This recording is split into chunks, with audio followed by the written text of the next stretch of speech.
आपा, आप मुझे बताइए कि हसद करने वाले का क्या अंजाम होगा आखिरत में, कि जब वो हसद करता रहे, अपनी नेकियां ज़ाया करते रहे और अल्लाह पाक के पास जब जाए तो वो तो खाली हाथ होगा।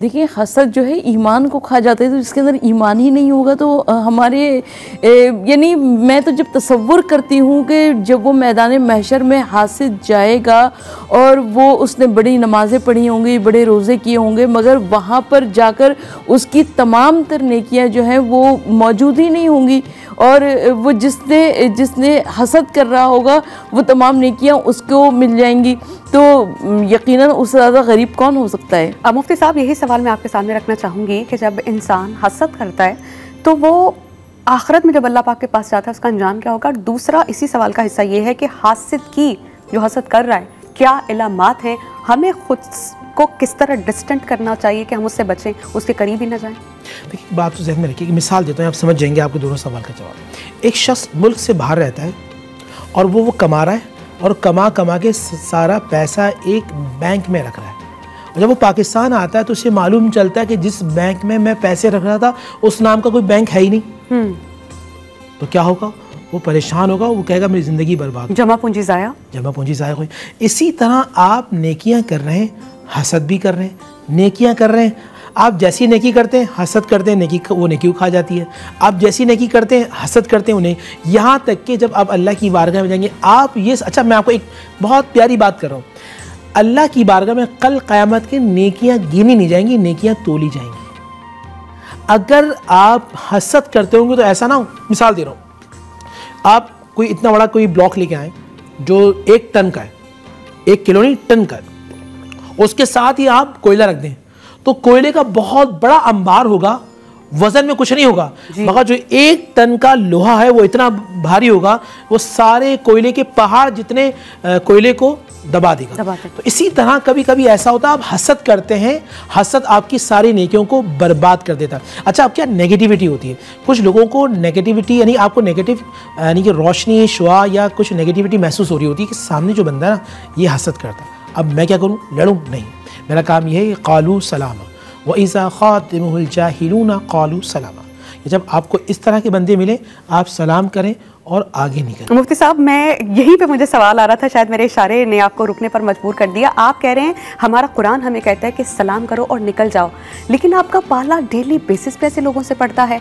और मिसाल के तौर पर आपने सलाम किया, आपके पीठ पीछे ऐसी ऐसी बातें की जाएंगी कि ये तो पता नहीं किस किस्म का शख्स है, पता नहीं अपने आप को समझता क्या है। मैं ये जानना चाह रही हूँ, हम किनारा कशी इख्तियार कर रहे हैं, लेकिन हमारी कमज़ोरी को या हमारे अल्लाह के हुक्म को मानने को हमारी मजबूरी समझ के मज़ीद आप पे जुल्म किए जाएं, मज़ीद, खैर जुल्म तो आजकल के ज़माने में कोई सह नहीं सकता, लेकिन मिसबिहेव किया जाए, उनके अमाल आपको इतना परेशान कर दें कि आपके लिए उस माहौल में रहना, पनपना, बढ़ना मुश्किल हो जाए, क्या करें हम?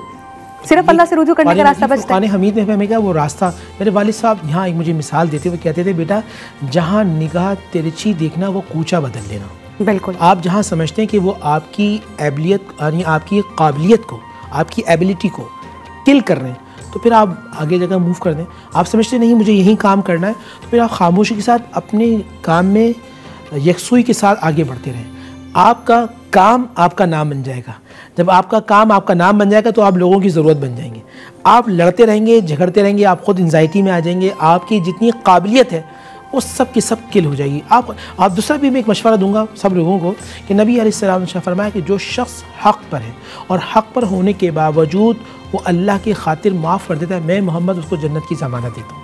जब आप इस तरह की हदीस सुनते हैं ना आपको हौसला मिलता है। जब इस तरह के लोग होते हैं वो आपके हौसले को पस्त कर रहे होते हैं, और जब जो शख्स पस्ती की तरफ जाता है ना वो खड़ा हो सकता है ना किसी को खड़ा कर सकता है, मगर जिसमें हौसला होता है वो बीमारी में भी लड़ जाता है, वो कम वसाइल के अंदर भी बहुत बड़े काम। यानी इस अंधेरे में, इस परेशानी में अगर कोई रोशनी की किरण है तो अल्लाह सुब्हानहू व तआला का मुतय्यन करदा रास्ता कि उनसे सलाम करो और वहाँ से निकल जाओ, और अगर दिल मजीद परेशान हो, घबराए, तो अल्लाह का जिक्र करें, अल्लाह से को याद करें। सूरह रहमान आप सुने, दूसरा सूरह हुजरात को पढ़ें। ठीक, सूरह हुजरात में तमाम प्रिंसिपल्स अल्लाह ने बताया कि किस तरह इंसान, मैं आपको आज देखिए आखिरी दिन चल रहे ना, सूरह हुजरात अगर आप समझ कर पढ़ लेंगे आपकी जितनी रूहानी बीमारियां हैं वो सब की सब खत्म हो जाएगी। बिल्कुल आपा, जो इंसान किसी से हसद कर रहा है यानी उसकी कैलकुलेशन में उसकी ब्लेसिंग्स हैं कि उसके पास गाड़ी है, बंगला है, अच्छी इनकम है, अच्छी औलाद है, तो वो ज़ाहिरियत को फौकियत दे रहा है, यानी उसके दिल में रग़बत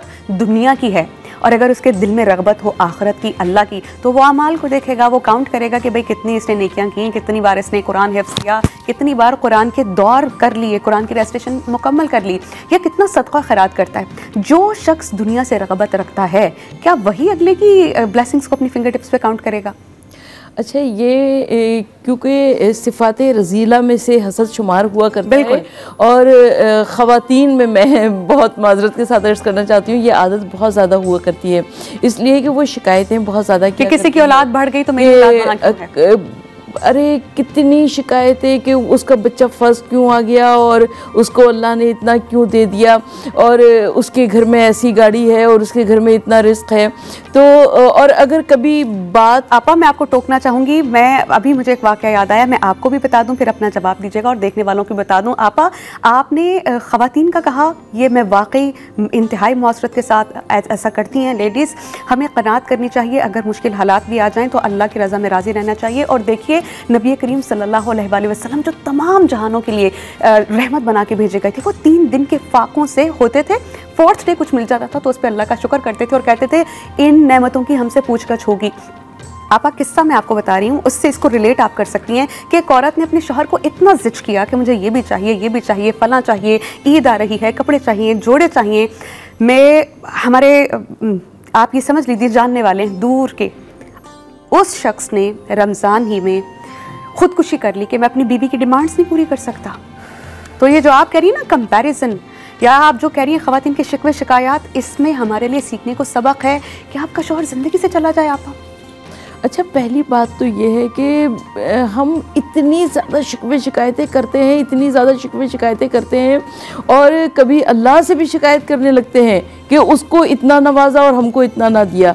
लेकिन अगर क़नात और तवक्कुल होगा अपने पास में, तो परवरदिगार आलम यकीनन अपने दिल को इतना मजबूत कर देगा कि किसी किस्म की कोई शिकायत उनको नज़र ही नहीं आएगी। हज़रत अनस बिन मालिक रज़ी अल्लाह ताला अन्हु से रवायत है कि रसूलुल्लाह ने यह फरमाया है कि तुम आपस में एक दूसरे से बुग़्ज़ ना रखो, एक दूसरे से हसद ना करो, और एक दूसरे से रूगर्दानी ना करो, और अल्लाह के बंदे और भाई भाई बन जाओ। और किसी मुसलमान के लिए जायज़ नहीं कि वो 3 दिन से ज़्यादा क़िता ताल्लुक़ करे। जब हमें हसद आ जाता है, कीना आ जाता है, फसाद होता है, बातचीत बिगड़ती है, तो फिर हम क़िता ताल्लुक़ कर लेते हैं। इससे इस्लाम मुमानियत फरमाता है, और नबी करीम सल्लल्लाहु अलैहि वसल्लम ने खुद बारहा हसद से बचने की तलक़ीन की है। तो ये हमारी कुछ रूहानी बीमारियां हैं जिससे हम हमारी ज़ात का हिस्सा है, लेकिन हम उस पर नज़र नहीं डालते। तो आज ही से अपनी अकाउंटेबिलिटी कीजिए, अपना एहतसाब कीजिए, एक लिस्ट बनाइए कि आप में कौन कौन सी चीज़ गलत है, कौन कौन सी चीज़ निकालने की ज़रूरत है, और कौन सी अच्छाइयाँ आप में नहीं है। यकीन कीजिए थोड़ी मेहनत होगी, मुशक्क़त होगी, बहुत मुश्किल होगा,